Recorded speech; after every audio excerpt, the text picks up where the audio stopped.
13ರ ಶನಿವಾರ ಉಡುಪಿ ಜಿಲ್ಲೆಗೆ ಆಗಮಿಸಿದ ಕೇಂದ್ರ ವಿತ್ತ ಸಚಿವೆ ನಿರ್ಮಲಾ ಸೀತಾರಾಮನ್ ಅವರು ಉಡುಪಿ ಕೃಷ್ಣಮಠ ಮತ್ತು ಕಾಪು ಶ್ರೀ ಹೊಸಮಾರಿಗುಡಿ ದೇವಸ್ಥಾನಕ್ಕೆ ಭೇಟಿ ನೀಡಿ ದೇವರ ದರ್ಶನ ಪಡೆದರು. ಉಡುಪಿಯಲ್ಲಿ ಶ್ರೀಕೃಷ್ಣ ದರ್ಶನ ಪಡೆದ ಅವರು ಶ್ರೀ ವೇದವರ್ಧನ ತೀರ್ಥ ಸ್ವಾಮೀಜಿಯವರ ಆಶೀರ್ವಾದ ಪಡೆದು ಮಂತ್ರಾಕ್ಷತೆ ಸ್ವೀಕರಿಸಿದರು.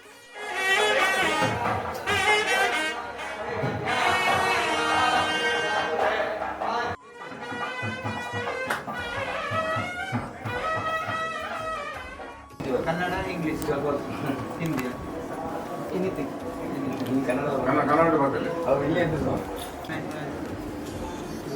ತುಪ್ಪ ಇರ್ತಾರೆ. ಮೊನ್ನೆ ಶುಕ್ರವಾರ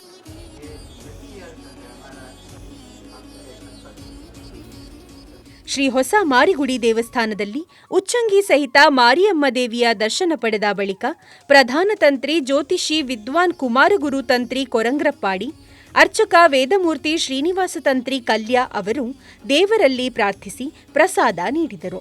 ರಕ್ಷಾ ರೂಪದಲ್ಲಿ ದೇವಿಯ ಸೀರೆಯನ್ನು ಪ್ರಸಾದವಾಗಿ ನೀಡಲಾಯಿತು. ಈ ಸಂದರ್ಭ ಸಚಿವೆ ನಿರ್ಮಲಾ ಸೀತಾರಾಮನ್ ಭಾವುಕರಾದರು.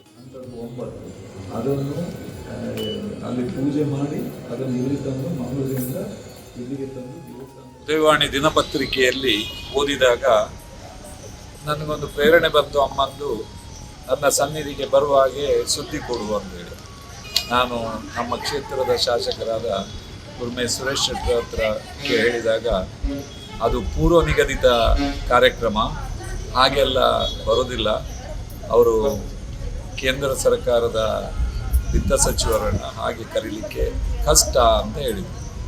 ನಾನು ಆಗಲೇ ಬಂದ ಅಮ್ಮನ ಹತ್ರ ಪ್ರಾರ್ಥನೆ ಮಾಡಿಕೊಂಡೆ, ಅಮ್ಮ ಹೀಗೆ ಬಂದಿದ್ದಾರೆ, ನಿಮ್ಮ ಕ್ಷೇತ್ರಕ್ಕೆ ಕರೆಸಿಕೊಳ್ಳೋದು ನಿಮ್ಮ ಜವಾಬ್ದಾರಿ, ನನ್ನ ಕೆಲಸವನ್ನು ನೀವು ಪ್ರೇರಣೆ ಕೊಟ್ಟಾಗೆ ಮಾಡಿದ್ದೇನೆ ಅಂತ. ರಾತ್ರಿ 10 ಗಂಟೆ ಮೇಲೆ ಸುದ್ದಿ ಬಂತು, ಬೆಳಿಗ್ಗೆ ಬರ್ತಾರೆ, ಪೂಜೆಯ ಸಮಯಕ್ಕೆ ಪೂಜೆ ಮಾಡಿ ಹೋಗ್ತಾರೆ ಅಂತ. ಮೇಡಮ್ ಅವರು ಬಂದು ಬಹಳ ಸಂತೋಷಪಟ್ಟರು. ಅವರಿಗೆ ನಮ್ಮ ತಂತ್ರಿಗಳಾದ ಕುಮಾರಗುರು ತಂತ್ರಿ, ಪ್ರಧಾನ ಅರ್ಚಕ ಶ್ರೀನಿವಾಸ ತಂತ್ರಿ, ನಾವೆಲ್ಲ ಸಮಿತಿಯವರು ಒಟ್ಟಾಗಿ ಪ್ರಾರ್ಥಿಸಿ ಪ್ರಸಾದ ಕೊಟ್ಟಿದ್ದೇವೆ. ಭಾಳ ಸಂತೋಷದಿಂದ ಮುಂದೆನೂ ನನಗೆ ಇಲ್ಲಿಗೆ ಬರುವಂತಾಗಲಿ ಅಂತ ಹೇಳಿ ಕೊಟ್ಟಿದ್ದಾರೆ.